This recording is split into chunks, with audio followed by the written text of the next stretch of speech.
दिल्ली के लाल किले के पास हुए धमाके की शुरुआती जांच में कई अहम तथ्य सामने आए। सूत्रों से मिली इंफॉर्मेशन के मुताबिक ये आत्मघाती हमला नहीं था, बल्कि संदिग्ध आरोपी ने हड़बड़ी में धमाका कर दिया।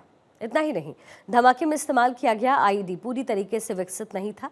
यही वजह रही कि धमाका बेहद सीमित दायरे में हुआ। गृह मंत्री अमित शाह ने दिल्ली ब्लास्ट को लेकर के एनआईए को सख्त निर्देश दिए कि जल्द से जल्द जांच रिपोर्ट पेश हो, दोषियों का पता लगाया जाए। किसी भी दोषी को छोड़ा नहीं जाएगा, सभी को सख्त से सख्त सजा जरूर मिलेगी। दिल्ली ब्लास्ट का एक और सीसीटीवी फुटेज इसी के साथ सामने आया। इसमें नजर आता है कि मोबाइल की शॉप की दुकानों पर भीड़ है। जैसे ही ब्लास्ट होता है, लोग दुकानों के अंदर भाग जाते हैं। चांदनी चौक की तंग गलियां हैं और उसमें लोग भागते नजर आए। ये धमाका लाल किला मेट्रो स्टेशन की पार्किंग के पास कल शाम 6:52 पर हुआ और अब तक 12 लोगों की मौत हो चुकी है। 20 से ज्यादा घायलों का इलाज चल रहा है। मरने वालों में 2 महिलाएं भी हैं और अब तक 2 शवों की पहचान हो पाई। बाकी की पहचान डीएनए टेस्ट में होगी। दिल्ली के लाल किला के पास हुआ धमाका न सिर्फ राजधानी को हिला करके गया, बल्कि सैकड़ों किलोमीटर दूर बैठे परिवारों के घरों में मातम छा गया। उत्तर प्रदेश और बिहार के कई जिलों से आए हुए मजदूर, ड्राइवर, दुकानदार और कामगार इस हादसे के शिकार बने हैं। वहीं आज शाम तक ब्लास्ट वाली जगह से फॉरेंसिक टीम ने 42 कुल सबूत जुटाए, जिसमें i20 कार जिसमें ब्लास्ट हुआ, उसके पास टायर, 86 नंबर्स जो होते हैं वो, सीएनजी सिलेंडर, बोनेट के पार्ट समेत दूसरे कई हिस्से हैं जो शामिल हैं। कल से इन सबूतों की जांच शुरू होगी। मीडिया रिपोर्ट्स की अगर माने तो दिल्ली पुलिस की शुरुआती रिपोर्ट में दावा है कि धमाके से पहले 3 घंटे तक कार सवार डॉक्टर मोहम्मद उमर नबी मेट्रो के पार्किंग में बैठा रहा। पार्किंग सीसीटीवी से इस बात का खुलासा हुआ। हालांकि अब कार ब्लास्ट की जांच एनआईए को सौंप दी गई है। दिल्ली की सीएम रेखा गुप्ता ने भी इसी के साथ ऐलान किया है कि ब्लास्ट में जान गंवाने वालों के परिवारों को 10 लाख रुपए की आर्थिक सहायता दी जाएगी। जो लोग पूरी तरीके से दिव्यांग हुए हैं उन्हें 5 लाख की मदद, गंभीर घायलों को 2 लाख रुपए दिए जाएंगे। घायलों के पूरे इलाज का खर्चा दिल्ली सरकार वहन करने वाली है। वहीं दिल्ली पुलिस ने बताया है कि i20 कार में बैठे हुए शख्स का नाम डॉक्टर मोहम्मद उमर नबी है। वो पुलवामा का रहने वाला है। उसने विस्फोट में खुद को उड़ा लिया, यानी फिदायीन हमला किया उसने। उसके डीएनए टेस्ट के लिए जम्मू कश्मीर पुलिस ने पुलवामा में उसके माता पिता और 2 भाइयों को हिरासत में लिया। लाल किला मेट्रो स्टेशन के गेट नंबर 1 के पास सोमवार शाम तकरीबन 6:52 पर यह धमाका होता है। जिस सफेद i20 कार का इस्तेमाल हुआ, उसका सीसीटीवी फुटेज अब सामने आया। मेट्रो स्टेशन की पार्किंग से निकल रही कार में काला मास्क पहना एक शख्स नजर आता है। वो उमर नबी था। पुलवामा से ही उमर के दोस्त डॉक्टर सज्जाद को भी हिरासत में लिया गया। इधर हरियाणा के फरीदाबाद से एक महिला डॉक्टर शाहीन शाहिद की गिरफ्तारी हुई है। शाहीन भारत में जैश ए मोहम्मद की महिला विंग जमात उल मोमिनात की हेड थी। पाकिस्तान में आतंकी अजहर मसूद की बहन सादिया इसकी चीफ है। अगर सूत्रों की माने तो शुरुआती जांच में सामने आया है कि ब्लास्ट आत्मघाती नहीं था। घबराहट में ये ब्लास्ट हुआ। दिल्ली एनसीआर और पुलवामा में छापा के दौरान भारी मात्रा में विस्फोटक बरामद होने से संदिग्ध पर प्रेशर बढ़ा और उसने जल्दबाजी में ये कदम उठाया। बॉम्ब पूरी तरीके से तैयार नहीं था, इसलिए ब्लास्ट का जो असर है वो सीमित रहा। धमाके से गड्ढा नहीं बना और न ही कोई छर्रे या फिर प्रोजेक्टाइल ही मिले। धमाके के समय कार चल रही थी। आईडी ज्यादा लोगों को अपनी चपेट में नहीं ले पाया। संदिग्ध ने आत्मघाती कार हमले के सामान्य पैटर्न का पालन नहीं किया। न उसने किसी टारगेट में कार घुसाई और न ही टक्कर मारी। पैन इंडिया अलर्ट और कार्रवाई के कारण एक जो बड़ा हमला है वो होते होते टल गया।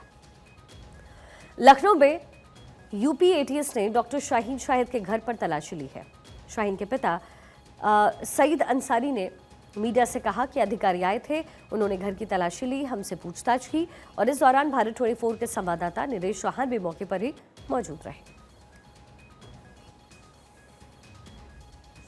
जिसने वो काम करा उसको तो सख्त से सख्त कानूनी कार्रवाई हो। और गरीब लोग हैं, जिसका जो बड़ा भाई है उसकी किडनी खराब है, वो अभी 20-22 साल का है। 4 बहने हैं घर में, बाप भी बुढ़ा हो रहा, कोई सहारा नहीं है। यो ही था कि अल्लाह दुकान चला रहा था, यो खर्चा पानी घर में चल रहा था, तो खत्म ही हो गया सारा मामला। 3 लावारिस लाश थी इसके अंदर, मोर्चरी के अंदर, जिसका कोई नाम पहचान नहीं हो पाया था। बाकी का पहचान हो रखा है। मोर्चरी में भी 10-12 लाश है। जो 3 लाश था जिसकी पहचान नहीं थी, उसमें एक लाश मेरा है जो 3 नंबर का है। वो न्यूज में दिखा रहा था कि इतना इतना लोग को, मतलब न्यूज में दिखा रहा था कि इतना इतना यहाँ से लोग गए थे। देवरिया जिला से मेरा भाई गया था। मेरे भाई को थोड़ा कम चोट लगा है, लेकिन सही है। हम बस चाहते हैं कि हमारा भाई सही सलामत घर पे चला है। एक मेरा भाई नहीं खत्म हुआ, पता नहीं कितने सैकड़ों खत्म हो गए वहाँ पर, जिसकी अभी डेड बॉडी भी नहीं मिली है। नहीं, मेरा भाई का कुछ भी नहीं है, ना सर है, ना हाथ है, ना पैर है। एक कपड़े से उसका पहचान किया गया। जानकारी हम टीवी में जब देखा जी कि बम विस्फोट हुआ हो के अगल बगल क्वार्टर करे उनके, तो हम बड़े वाले लड़के के पास फोन की कि देखो सही सलामत हो सब है कि वो बम दगा है। तो वो सब जब घेरे लगे तो इनके माझिल वाले लड़का का फोन स्विच ऑफ। फिर और खोज की तो पता लग कि बम विस्फोट वहाँ खत्म हो गया।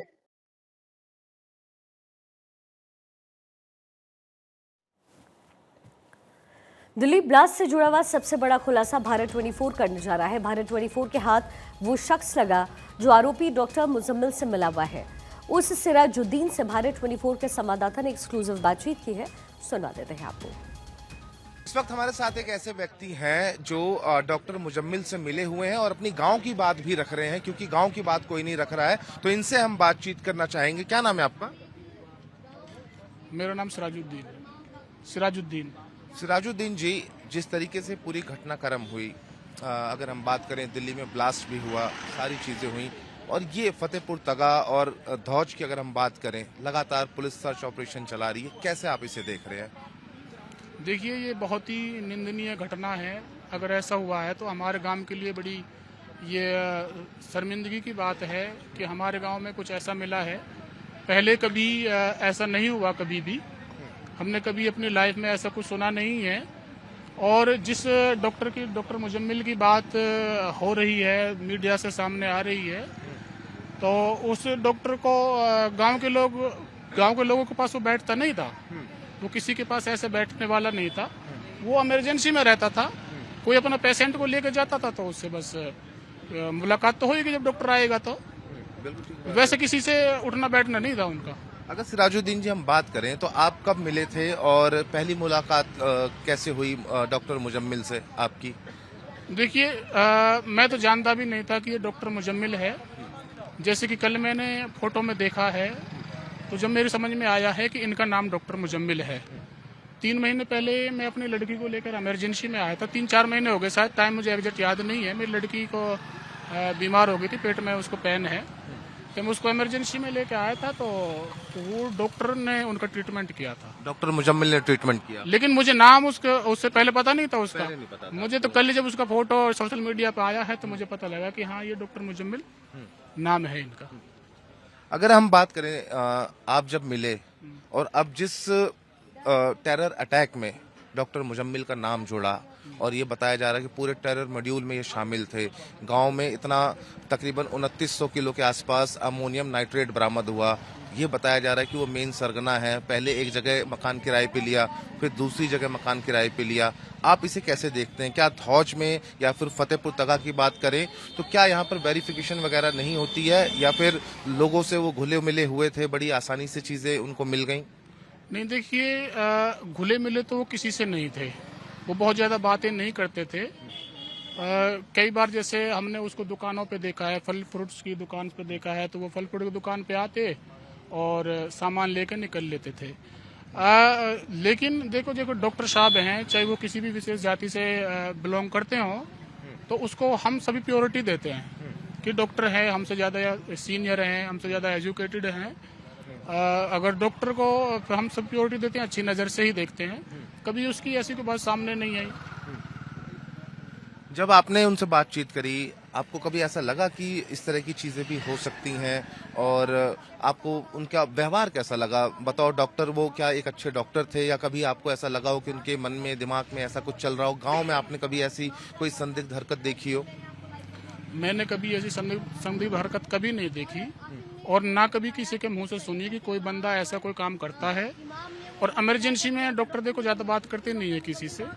मेरी उनसे बस सिर्फ ट्रीटमेंट के ऊपर ही 2-3 बातें हुई थी कि मेरी लड़की ठीक हो जाएगी, क्या प्रॉब्लम है मेरी लड़की को। उन्होंने बड़े अच्छे से ट्रीटमेंट किया था और अच्छे से उन्होंने टैबलेट्स वगैरह दी थी और कहा था कि घबराने की कोई जरूरत नहीं है। और ट्रीटमेंट करके उन्होंने हमें वापस भेज दिया 1-1.5 घंटे के अंदर। जो दूसरा मकान था जो फतेहपुर तगा में था, जहां से 29 किलो के आसपास पूरा अमोनियम नाइट्रेट बरामद हुआ, बताया जा रहा किसी मौलवी साहब का था, तो क्या ये डॉक्टर मुजम्मिल उनके पास नमाज पढ़ने के लिए जाते थे या फिर एक दूसरे को मौलवी और ये मुजम्मिल आपस में पहले से जानते थे? देखिए, इमाम साहब जो है अल-फलाह यूनिवर्सिटी की मस्जिद में ही इमामत करते हैं और उस मस्जिद में ज़्यादातर डॉक्टर्स नमाज पढ़ने जाते हैं। खासकर जुमा की नमाज तो सभी डॉक्टर्स पढ़ने जाते हैं। बाकी डॉक्टर जुमा के अलावा ये डॉक्टर मुजम्मिल नमाज पढ़ने जाते थे वहाँ पे, जैसा कि बता रहे हैं लोग। और उस मस्जिद में तो बहुत लोग नमाज पढ़ने जाते हैं, ऐसा नहीं है। जो उसके नज़दीक घर हैं वो सब नमाज पढ़ते हैं वहाँ पे। वैसे डॉक्टर का इससे कोई अपना वो निजी ताल्लुक मुझे नहीं लगता होगा। वो तो नमाज पढ़ने जाते थे, इमाम साहब नमाज पढ़ कर निकल जाते थे, बस इतना था। क्या गांव में जमात के लोग भी आया करते थे यहाँ पर? जमात के लोग गांव धौज में आते हैं, एक दो मस्जिदों में। ऐसा नहीं है कि जिस मस्जिद में डॉक्टर मुजम्मिल नमाज पढ़ता था या ये जो इमाम साहब ये इमामत करते थे, उस मस्जिद में कभी जमात नहीं आती। उस मस्जिद में नहीं आती क्योंकि वो कैंपस के अंदर है, वो अल-फलाह यूनिवर्सिटी के अंदर है, वहाँ पे तो कोई जमातें नहीं आती। डॉक्टर मुजम्मिल ने आपकी बेटी का इलाज किया, आपको तब तक नहीं पता था कि कौन था और कैसे था। अब जब नाम सामने आया कि टेरर अटैक में देश की अगर बात आती है तो आप इसे कैसे देखते हैं? मैं तो ये कहूँगा कि ये सरासर बहुत गलत है, गलत हुआ है। और हमारे गांव में इतनी बड़ी मात्रा में ये चीज़ मिलना, एक बाहर से आया हुआ लोग गांव को बदनाम कर रहा है। इन पे तो सख्त कार्रवाई होनी चाहिए, सरकार को कड़ा एक्शन लेना चाहिए। आपको धक्का लगा कि यार मैंने तो इनसे अपनी बेटी का इलाज कराया था, एक अच्छे डॉक्टर थे, मेरी बेटी ठीक भी हुई, और फिर इतनी बड़ी साजिश देश के खिलाफ? मैं तो ये कह रहा हूँ कि पूरा गांव सहमा हुआ है, क्योंकि हमारा गांव तो जो है अपने ड्यूटी वगैरह में ज़्यादा विश्वास रखता है। खा रहे हैं, कमा रहे हैं, अपने बच्चों को पाल रहे हैं। मैं खुद अपने बच्चों को, मेरी लड़की एक नीट की तैयारी कर रही है, सीकर में कोचिंग ले रही है। मेरा एक लड़का लॉ डिपार्टमेंट लॉ कर रहा है, BA LLB कर रहा है। हम तो यहाँ पे जितने भी सभी हैं अपने बच्चों को पढ़ाने पे ध्यान दे रहे हैं। और यहाँ पे इतना बड़ा पता ना उनका क्या सोच थी, क्या नहीं था, ये तो भाई वो ही जाने। लेकिन हमें तो बहुत बड़ा धक्का लगा है इस चीज़ से, क्योंकि हाँ ये तो सरासर गलत है। देखो, इंसानियत तो इंसानियत है, उनका कोई धर्म नहीं है। मैं नहीं मानता कि उनका कोई धर्म है। बिल्कुल ठीक बात है। एक आखिरी सवाल ये है कि जब बॉम्ब ब्लास्ट हुआ दिल्ली में, आपने देखा होगा, और इनका नाम आया, तब आपने क्या सोचा कि यार दिल्ली में ऐसा ब्लास्ट हुआ, 8 लोगों की मौत हो चुकी है और बताया जा रहा है 20 से ज्यादा लोग घायल हैं? देखिए, ये बहुत ही बड़ी दुखद घटना है। उस अटैक में मैं भी हो सकता था, आप भी हो सकते थे। वहाँ पे उन्होंने कोई किसी को, ऐसा तो नहीं है कि भाई ये हिंदू बहुमल इलाका है या मुस्लिम बहुमल इलाका है। उन्होंने तो भीड़ भाड़ में, चाहे वहाँ पे किसी भी विशेष जाति के लोग हों, उन्होंने, क्योंकि उनका तो कोई धर्म नहीं है ना, उनका कोई धर्म नहीं है, उनको तो सिर्फ अटैक करना है, आतंक करना है, पता नहीं क्या मकसद है उनका। उन्होंने बम विस्फोट वहाँ किया है कि किस चीज़ से हुआ है, जांच का विषय भी है अभी तो। वहाँ पे कैसे अटैक हुआ है, तो ये बहुत गलत हुआ है। अच्छा सिराजुद्दीन, एक आखिरी सवाल ये है कि आप डॉक्टर मुजम्मिल से आखिरी बार कब मिले थे? एक ही मुलाकात थी बस। अच्छा। उसी दिन इमरजेंसी में एक ही मुलाकात थी बस, और तो पहले भी नहीं मिला, बाद में भी नहीं मिला। उसी वक्त मुलाकात हुई थी उनसे। मुझे तो नाम भी तब पता चला उसका, क्योंकि डॉक्टर को नाम थोड़ी पूछते हैं इमरजेंसी में। तब मैंने कल उनका जो फोटो सोशल मीडिया पे देखा है, तो उसे पता लगा कि ये डॉक्टर मुजम्मिल था। चलिए ठीक है, शुक्रिया तमाम बातचीत के लिए। तो ये सिराजुद्दीन थे जो कि धौज के रहने वाले हैं, और ये वो अकेले व्यक्ति हैं यहाँ पर इस वक्त जो सामने आए हैं, वो भी भारत 24 के कैमरे पर एक्सक्लूसिव, जो डॉक्टर मुजम्मिल से मिले हुए थे। इनका ये कहना है कि डॉक्टर मुजम्मिल के व्यवहार से कभी भी ऐसा नहीं लगा कि मुजम्मिल के दिमाग में इतनी बड़ी प्लानिंग चल रही थी देश को दहलाने की। जब इन्होंने खबरों में उसकी फोटो देखी, तब कहीं ना कहीं इनको ये पता चला ये तो वही डॉक्टर मुजम्मिल है जिससे ये अपनी बेटी का इलाज करवा रहे थे। वीडियो जर्नलिस्ट शिबली शेख के साथ मैं इंदर यादव, भारत 24 फरीदाबाद।